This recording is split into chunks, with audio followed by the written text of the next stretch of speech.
السلام عليكم ورحمة الله وبركاته. بسم الله الرحمن الرحيم. soo dhawaada markale isku soo noqod wanaagsan ardayda ku wada jirta groupka. insha Allah maanta ciwaankan wuxuu noqon doonaa conversation ama wada sheekaysi. hagaag waxaan diirada ku saari doonaa wada sheekaysiga su'aalo la xiriira shariicada islaamka.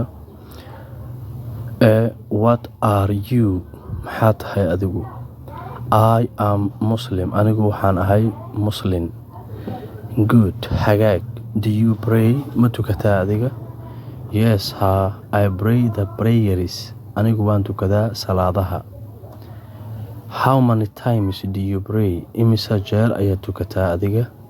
I pray 5 times in a day. anigu waxaan tukadaa maalintii 5 waqti. Why do you pray the prayers? maxaad u tukataa salaadaha? To avoid the punishment of Allah. saan uga fogaado ama saan ugu dheeraado cadaabka alle. Do you believe in the doomsday? ma rumaysan tahay ama ma aaminsan tahay maalinta aakhiro? Yes, I believe in the doomsday. waan rumaysanahay maalinta aakhiro. Is there a reward in that day? maalinkaas wax abaalmarin ah ma jiraa? Yes, there is a reward in that day. maalinkaas waxaa jirta abaalmarin. What are the rewards in that day? maalintaas maxay tahay abaalmarinada la abaalmarinayo?